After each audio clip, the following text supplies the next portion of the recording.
débat. Il va y avoir un débat. Je vais commencer par contre en invitant tout le monde à pas prendre à la tête qui a été dit tout à l'heure. Ne vous coupez pas la tête ce soir parce que l'ordinateur ne peut pas se brancher à la place.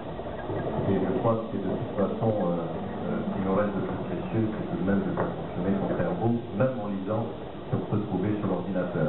Pour ma part, je dirais garder toute ma tête.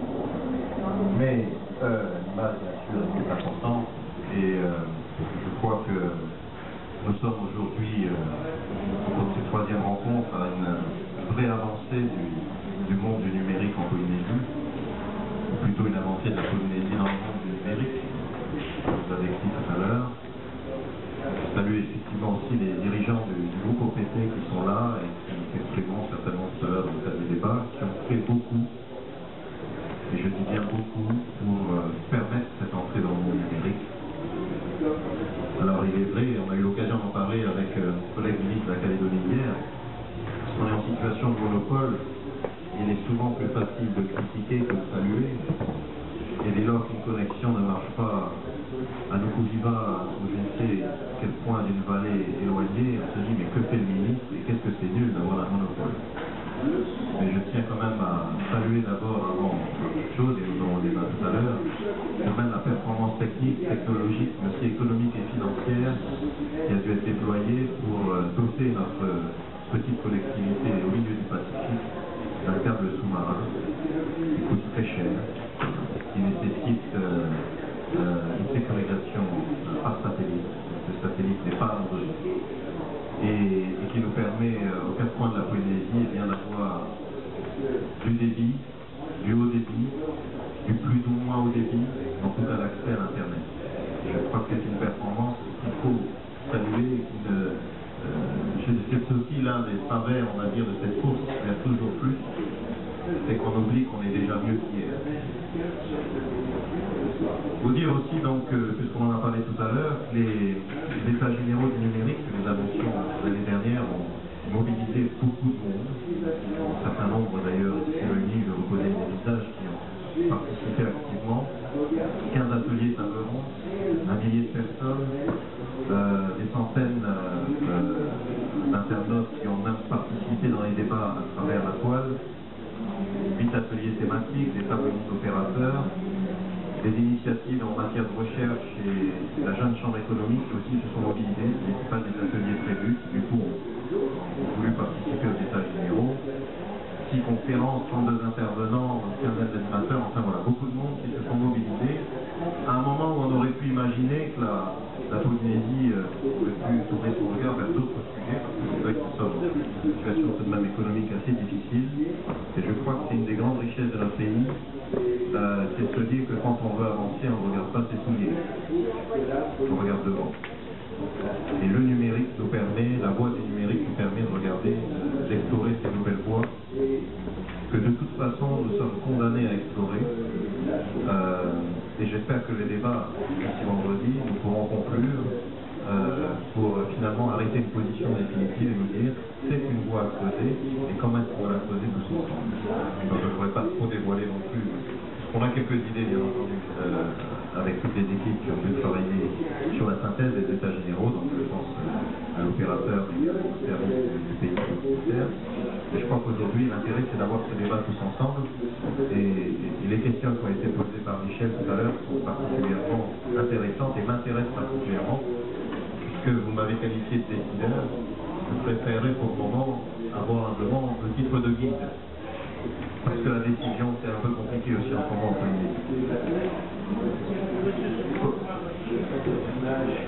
Vous m'avez parlé de Saint-Denis et je vais éviter, en tout cas, de prendre pour... je tiens à garder ma tête pour le moment. Il y a des thèmes que j'espère qu'on va pouvoir parler au cours de ce débat. Donc, c'est la position de l'action publique. Michel a un moment tendu une perche sur le sujet. Je crois que les pouvoirs publics ont un rôle encore important en matière d'infrastructure. Donc on l'a vu à travers le câble. Il y a un débat sur un second câble, on va en parler également tout à l'heure. Il y a également la question du réseau de fibre optique jusqu'à l'abonné. C'est pas tout d'avoir du très haut débit en entrée, mais ensuite comment est-ce qu'on peut l'amener jusqu'au domicile, jusqu'à l'entreprise, jusqu'à l'école, jusqu'à l'université, jusqu'à l'hôpital. Et tout cela a un coût, et donc bien entendu la question de son financement. On parlait tout à l'heure de libéralisation. En libéral, il y a liberté, c'est important. Et je crois que ça ne doit pas non plus se faire d'abord en oubliant qu'il y a encore des infrastructures à financer. Pardonnez-moi d'être très terre à terre sur le sujet, mais enfin, c'est quand même le nerf de la guerre. Mais ça ne doit pas non plus se faire en sacrifiant ou en omettant de redéfinir la notion de service public qu'on peut avoir, parce que c'est un nouveau service public que le service du numérique. C'est un service public en création.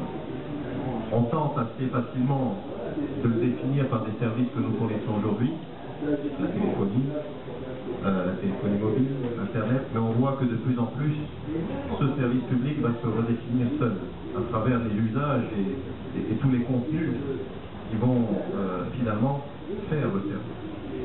À nous de tenter d'essayer de mettre des curseurs pour voir jusqu'où l'action publique doit aller, suffisamment loin pour permettre d'émerger, mais pas trop loin non plus pour éviter de cantonner.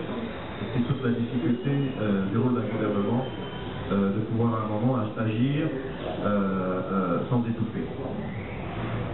Il y a la question des infrastructures. On a parlé aussi tout à l'heure de télémédecine, de télééducation, parce que je pense que ce sont deux applications, pour le coup certainement publiques, en termes d'initiatives, qui vont pouvoir naître et apporter un vrai mieux vivre pour nos populations, en particulier dans les îles, car on sait tous les difficultés qu'il y a lorsque l'on est malade, souffrant ou accidenté, et bien de venir des quatre coins de la Polynésie pour ne serait-ce qu'avoir un premier diagnostic. Et je pense que par le diagnostic, on peut déjà amener à être mieux dans nos îles. Il y a, et bien sûr pour l'éducation, donc la nécessité de permettre à tous les enfants polynésiens, quel que soit leur droit, de bénéficier d'un même niveau, on va dire, d'éducation, d'offres éducatives, et je suis sûr que le cadre va nous permettre de l'évoluer. On a parlé donc de ces infrastructures, du satellite. Est-ce qu'il y a encore une place pour le satellite dans ces infrastructures numériques? Absolument, oui. D'abord parce qu'on ne pourra pas mettre un câble sous-marin pour accorder toutes les îles de Polynésie, c'est évident. En tout cas, nous n'en avons pas les moyens et l'ambition. Et donc parce que cette technologie satellitaire nous permet tout de même de toucher largement la plupart de nos populations éloignées. Elle a aussi aujourd'hui une fonction de sécurité, que j'ai évoqué tout à l'heure.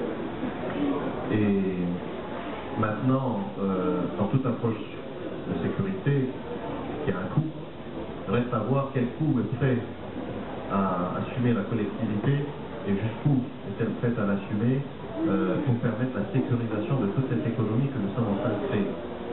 Il y a des réflexions en cours avec nos voisins calédoniens,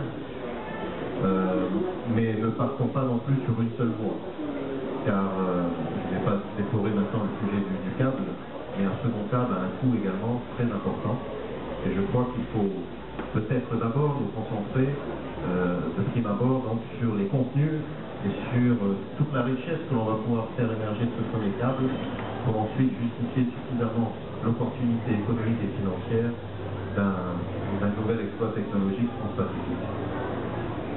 Exploit technologique à notre mesure. Donc, et je finirai là-dessus pour rester bien en dessous du quart d'heure, et dire que des états généraux sont sortis énormément de propositions d'action, dont on va parler au cours du débat. Il a fallu, parce que nous avons commencé ce travail, les trier, synthétiser, regrouper ce qui pouvait l'être, et je crois que nous serons en mesure de proposer 100 actions qui seront, on va dire, fédératrices, motrices, pour permettre le développement de cette économie numérique, car pour ma part, et c'est l'objet certainement du débat, c'est une voie à choisir pour le développement de la Polynésie. Nous n'avons pas de nickel, on n'a pas trouvé de pétrole, Dieu nous en préserve peut-être d'ailleurs, et nous avons certes la beauté de nos paysages, nous avons aussi la richesse de notre culture, et je pense qu'aujourd'hui nous avons aussi des faits bien faits qui très certainement peuvent rejoindre ces 2 milliards d'internautes puisque j'allais vous annoncer un chiffre en démarrant cette petite intervention, vous dire qu'il y a 35 000 internautes, je crois, donc aujourd'hui connectés chez Mana. Mais en lisant ces chiffres, Marcel, finalement, nous sommes 2,35 milliards à pouvoir potentiellement nous connecter sur l'Internet polynésien. Et je crois que c'est ce qu'il faut retenir. Merci.